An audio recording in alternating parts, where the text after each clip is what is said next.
Assalamualaikum warahmatullahi wabarakatuh. Salam sejahtera bagi kita semua.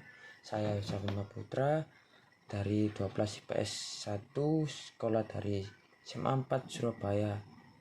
Di sini saya akan menjelaskan tentang arti atau hakikat kesatuan dan kesatuan bangsa Indonesia, yang dalam video ini dalam arti ujian praktek dari guru SMA 4 Surabaya. Nah, jadi saya akan menjelaskan tentang hakikat negara kesatuan. Yang pertama, pengertian dari negara kesatuan. Negara kesatuan adalah negara bersusun tunggal yang berkekuasaan untuk mengatur seluruh daerahnya ada di tangan pemerintah pusat.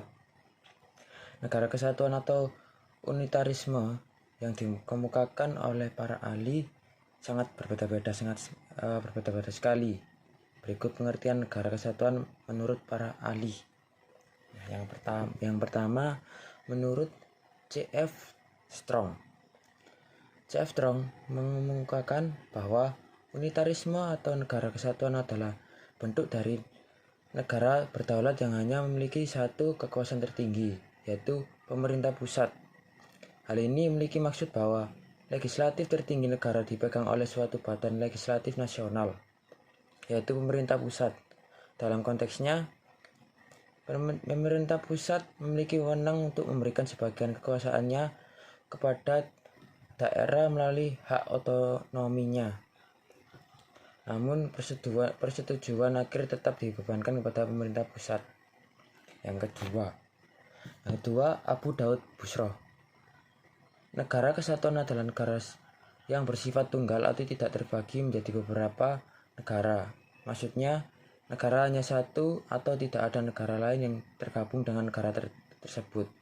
Yang ketiga, Kusnadi dan I.H. Ibrahim. Negara kesatuan hanya terbentuk sebagai satu negara saja dan tidak terdapat negara lain di dalamnya, di mana kedaulatannya tidak terbagi-bagi dengan negara lain. Peran pemerintah pusat yaitu menjalankan segala hal yang berkaitan dengan pemerintah negara sepenuhnya, baik dari dalam maupun di luar negara.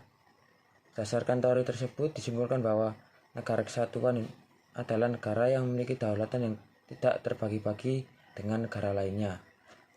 Yang kedua, ciri-ciri dari negara kesatuan. Negara kesatuan memiliki ciri-ciri yaitu suatu bentuk negara pasti memiliki beberapa karakteristik yang menonjol untuk membedakannya dengan yang lainnya. Hal tersebut hanya dengan negara unitarisme. Berikut beberapa karakteristik atau dari negara kesatuan. Yang pertama, hanya memiliki satu UUD yang mengatur semua aspek kehidupan berbangsa dan bernegara. Yang kedua, hanya memiliki satu kepala negara yang dibantu oleh menteri. Yang ketiga, hanya memiliki satu lembaga legislatif yang mempunyai beberapa perwakilan di daerah. Yang keempat, wilayahnya terbagi atas daerah-daerah. Yang kelima, menganut sistem sentralisasi pusat dan sistem sentralisasi daerah. Adapun macam-macam negara kesatuan. Negara kesatuan ini dapat dibagi menjadi dua macam. Jenis negara yang pertama adalah negara kesatuan dengan sistem sentralisasi dan yang kedua adalah negara kesatuan dengan sistem desentralisasi. Ada juga negara kesatuan dengan sistem sentralisasi. Negara kesatuan sentralisasi adalah negara dengan seluruh persoalan di setiap daerah diatur oleh atau diurus oleh secara dengan pemerintah pusat. Pemerintah pusat sebagai koordinator, sedangkan pemerintah daerah hanya melaksanakan perintah. Adapun kelebihan negara kesatuan sentralisasi sebagai berikut. 1. Keragaman peraturan di semua wilayah, uniformitas. Yang kedua, adanya kesederhanaan hukum karena hanya satu lembaga yang membuatnya. Yang ketiga, pendapatan dapat dialokasikan ke semua daerah dengan adil dan sesuai kebutuhan. Adapun kekurangan negara kesatuan sentralisasi sebagai berikut. Yang pertama, kinerja pemerintah lambat karena luasnya dan banyaknya daerah otonomi yang harus diurus. Peraturan yang dibuat di pusat dan kondisi lapangan di daerah sering tidak sinkron, terutama bagi negara yang memiliki keragaman budaya, agama, dan kondisi geografi. B. Negara kesatuan dengan sistem desentralisasi. Negara kesatuan desentralisasi adalah negara yang daerahnya diberi kekuasaan untuk mengatur rumah tangganya sendiri. Dalam bentuk negara ini terdapat parlemen di setiap daerah. Meskipun demikian, pemerintah pusat tetap memegang kekuasaan tertinggi. Adapun kelebihan negara kesatuan desentralisasi sebagai berikut. 1. Pembangunan daerah akan berkembang sesuai dengan ciri khas daerah itu sendiri.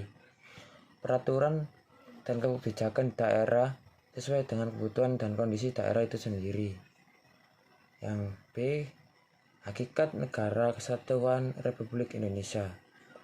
Negara Kesatuan Republik Indonesia. Negara Indonesia adalah negara kesatuan yang terbentuk republik. Hal tersebut cantum dalam pasal 1 ayat 1 UUD NRI tahun 1945. Dalam bidang pendidikan dan kebudayaan sesuai dengan fungsi negara dalam rangka mencerdaskan kehidupan bangsa sebagai disebut dalam pasal 31 ayat 2. Pemerintah wajib membiayai pendidikan dasar. Dan pasal 31 ayat 3 menegaskan bahwa pemerintah mengusahakan dan menyelenggarakan satu sistem pendidikan nasional yang meningkatkan keamanan dan ketahanan setiap akhlak yang mulia. Yang dalam bidang pertahanan dan keamanan, negara melaksanakan fungsinya dengan membuat peraturan perundangan dan menjamin ketaatan warga negara. Selain itu, negara juga harus menjalankan fungsinya dengan menyiapkan aparat penegak hukum seperti polisi, jaksa, pengacara, dan hakim. Pelaksana kedua fungsi tersebut sekaligus merupakan upaya untuk mencapai tujuan negara. Keunggulan dari Negara Kesatuan Republik Indonesia. Meskipun negara Indonesia ini terdiri dari ribuan pulau, ya banyak sekali ya, tetapi semua terikat dalam satu negara, yaitu Negara Kesatuan Republik Indonesia. NRI memiliki beberapa keunggulan yang tidak dimiliki oleh negara lain. Sangat istimewa banget. Berikut keunggulan NRI dalam berbagai dimensi kehidupan berbangsa dan bernegara. Dalam bidang ideologi, Indonesia memiliki Pancasila sebagai ideologi negara. Itu sebagai pegangan kami, negara Indonesia. Pancasila sebagai ideologi bangsa yang cukup kuat, teruji, dan berbeda dengan negara-negara lainnya. Yang bidang kedua adalah politik. Kalian tahu juga tentang politik Indonesia yang sangat besar. Bangsa Indonesia mengedepankan kedaulatan rakyat melalui wakil-wakil rakyat yang dari partai-partai politik yang ada di Indonesia. Indonesia mampu bersinar di kancah internasional dengan sistem politik luar negeri bebas aktif. Indonesia mampu bersaing dengan kekuatan politik negara lain dengan landasan Pancasila yang melindungi rasa persatuan dan kesatuan bangsa. Yang ketiga, bidang ekonomi.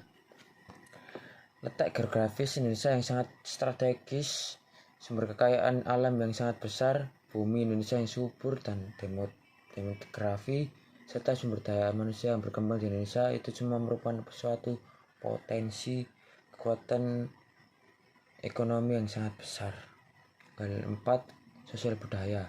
Indonesia yang terdiri atas beribu-ribu suku, ras, budaya, dan atas istiadat dapat dipersatukan dalam Bhinneka Tunggal Ika. Bhinneka Tunggal Ika dipersatukan sosial budaya seluruh masyarakat Indonesia hingga menjadi negara yang kaya akan budaya dan rasa persatuan. Yang kelima, pertahanan dan keamanan. Nah, ini yang terakhir, doktrin Hamkamrata sebagai strategi dari Hamkramnas yang merupakan penjabatan dari Pancasila sebagai falsafah bangsa adalah doktrin dasar yang digali dikembangkan dari hasil pengamalannya dalam memperjuangkan, merebut, dan mengisi kemerdekaan NRI yang diproklamasikan pada tanggal 17 Agustus 1945. Nah, demikian dari pernyataan atau video saya kali ini.